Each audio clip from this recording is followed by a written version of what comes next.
Bien-aimés, bonsoir ou bonjour, en fonction de quand vous regardez en fonction de quand vous regardez la vidéo, pardon. Je voudrais lire avec vous un passage dans Ésaïe qu'on a déjà lu. Je ne sais pas si j'ai posté la vidéo où j'ai mentionné ce passage, mais nous allons le lire ensemble.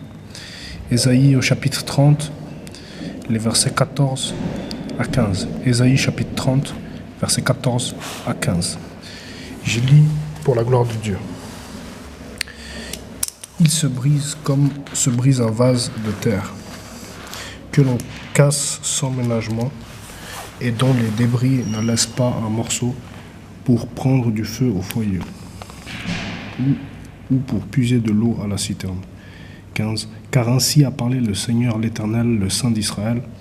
C'est dans la tranquillité et le repos que sera votre salut. C'est dans le calme et la confiance que sera votre force. Mais vous ne l'avez pas voulu. Amen.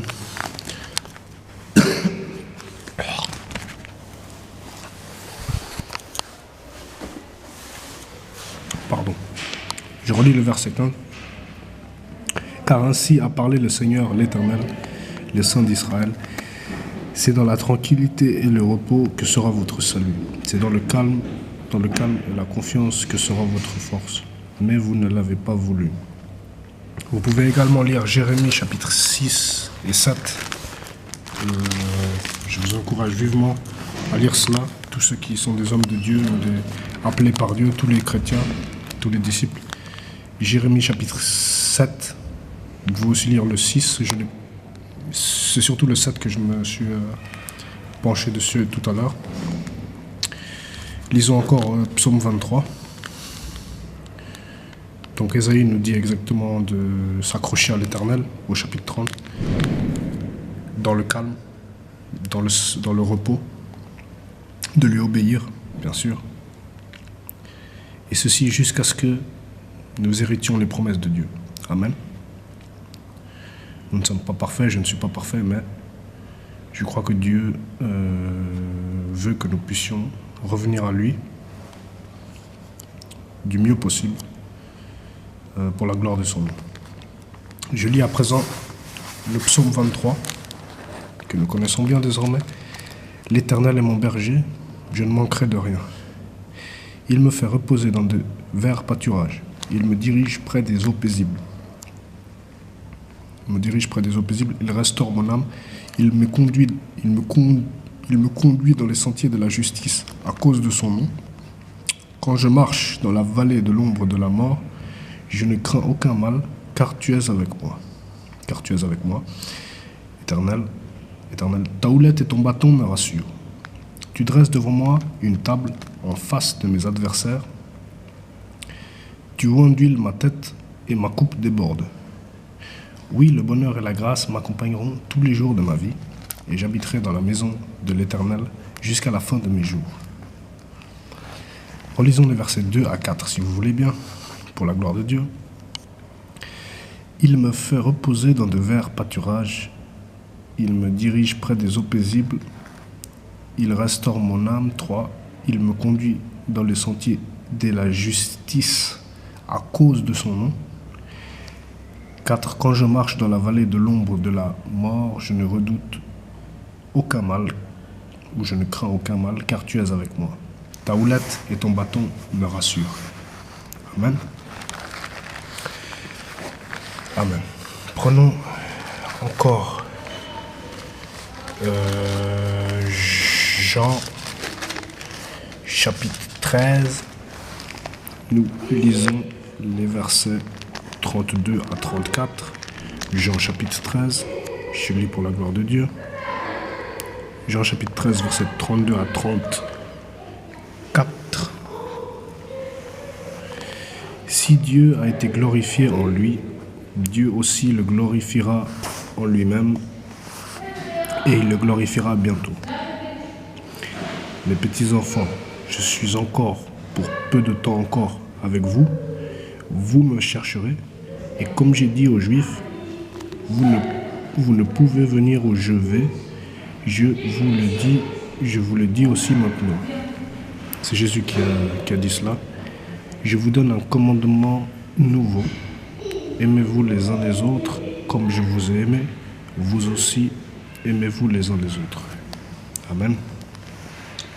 Donc je relis les versets 33 et 34. Mes petits enfants, je suis pour peu de temps encore avec vous. Vous me chercherez et comme j'ai dit aux Juifs, vous ne pouvez venir où je vais. Je vous le dis aussi maintenant. Je vous donne un commandement nouveau. Aimez-vous les uns les autres comme je vous ai aimé. Vous aussi, aimez-vous les uns les autres. Amen.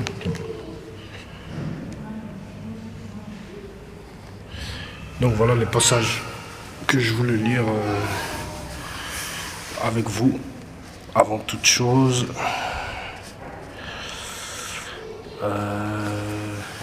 nous avons lu la dernière fois, si je ne me trompe pas, Luc chapitre 2. Luc chapitre 2.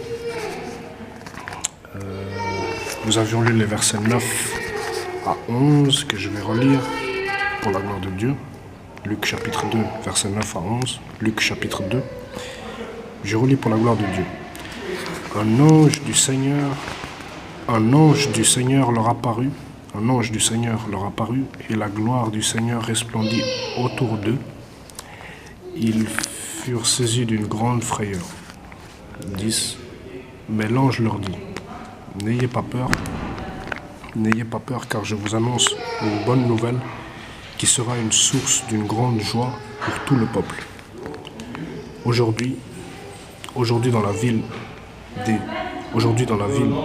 David, il vous est né un sauveur qui est le Messie, le Seigneur. Je relis les versets 10 et 11 pour la gloire de Dieu. Mais l'ange leur dit, n'ayez pas peur, car je vous annonce une bonne nouvelle qui sera une source de grande joie pour tout le peuple. Aujourd'hui, dans la ville de David, il vous est né un sauveur qui est le Messie, le Seigneur. Amen. Donc Dieu est venu sauver tous les êtres humains, bien sûr. Mais je voudrais lire également toujours Luc chapitre 2. Nous allons vers la fin du chapitre.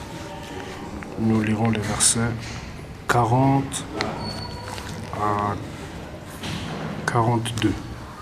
Luc chapitre 2, versets 40 à 42. Je lis pour la gloire de Dieu. Or, l'enfant grandissait et se fortifiait en esprit. Il était rempli de sagesse et la grâce de Dieu était sur lui. Là, il s'agit bien sûr de Jésus, quand il était jeune. Les parents de Jésus allaient chaque année à Jérusalem pour la fête de la Pâque. 42. Lorsqu'il eut 12 ans, ils y montèrent avec lui comme c'était la coutume pour cette fête. Donc je relis Luc chapitre 2, versets 41 à 42. Les parents de Jésus allaient chaque année à Jérusalem pour la fête de la Pâque. Excusez-moi, il y a un peu de bruit. 42. Lorsqu'il eut 12 ans, ils y montèrent avec lui comme c'était la coutume pour cette fête. Amen.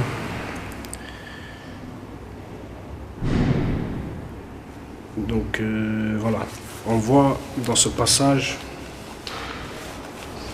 la vie que menaient les parents de Jésus, un petit peu en parallèle de la vie de Jésus, parce que Jésus devait s'occuper, c'est écrit également, mais je ne l'ai pas mentionné, mais il devait s'occuper des affaires de Dieu, des affaires de son Père, du Tout-Puissant. Mais il obéissait quand même à ses parents, puisque c'est cela que Dieu demande, notamment dans Exode chapitre 20. Il dit « Honore ton père et ta mère,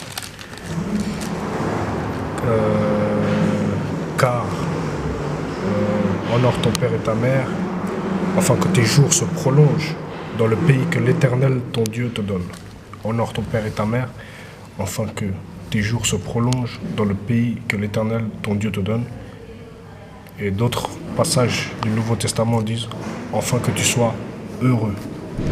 Donc, c'est un commandement de Dieu qu'il nous faut, que je dois appliquer, parce que c'est Dieu qui le demande. Relisons encore Psaume chapitre 23. Je lis pour la gloire de Dieu. L'Éternel est mon berger, je ne manquerai de rien. Il me fait reposer dans de verts pâturages, il me dirige près des eaux paisibles, il restaure mon âme, il me conduit dans les sentiers de la justice à cause de son nom. Quand je marche dans la vallée de l'ombre de la mort, je ne crains aucun mal, car tu es avec moi. Ta houlette et ton bâton me rassurent. Tu dresses devant moi une table en face de mes adversaires. Tu onduiles ma tête, Jésus, et ma coupe déborde. Oui, le bonheur et la grâce m'accompagneront tous les jours de ma vie, et j'habiterai dans la maison de l'Éternel jusqu'à la fin de mes jours. Donc je relis les versets 2 à 5 pour la gloire de Dieu. Pour la gloire de Dieu. Il me fait reposer dans de verts pâturages, Jésus. Il me dirige près des eaux paisibles. Il restaure mon âme. Il me conduit dans les sentiers de la justice à cause de son nom. Quand je marche dans la vallée de l'ombre de la mort, je ne crains aucun mal, car tu es avec moi. Ta houlette et ton bâton me rassurent. Ta houlette et ton bâton me rassurent. Tu dresses devant moi une table en face de mes adversaires. Tu onduiles ma tête et ma coupe déborde. Amen. Ça, c'est les promesses. Je vous invite à lire personnellement pour vous-même le psaume 23, puisque les promesses de Dieu sont pour chacun d'entre nous. C'est un psaume très puissant. Je vais lire encore Proverbe chapitre 29. Les versets 21 à 23. Je lis pour la gloire de Dieu. Les serviteurs qu'on traite mollement dès l'enfance finit par se croire. Non. Le serviteur qu'on traite mollement dès l'enfance finit par se croire un fils. 22. Un homme colérique excite des querelles et un furieux commet beaucoup de péchés. Excusez-moi, il y a beaucoup de bruit, mais si vous lisez Proverbe chapitre 29, l'orgueil d'un homme l'abaisse, mais celui qui est humble d'esprit obtient la gloire. Donc ça, c'est Proverbe chapitre 29, verset 23. Je relis les versets 22 à 23. Un homme colérique excite des querelles et un furieux commet beaucoup de péchés. 23. L'orgueil d'un homme l'abaisse, mais celui qui est humble d'esprit obtient la gloire. Amen. Donc voilà ce que je voulais lire avec vous. Nous allons lire peut-être encore Colossiens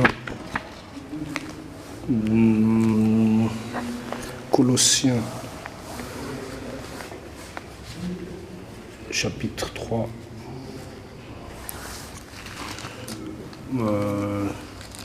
Pour la gloire de Dieu, bien sûr. D'accord.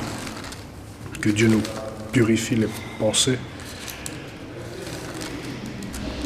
Jésus-Christ, fait homme. Il était le Fils de Dieu, le Fils unique, qui nous a donné la rédemption et le salut, qui est par le pardon des péchés. Donc, je vais lire avec vous, si je trouve le chapitre de Colossiens.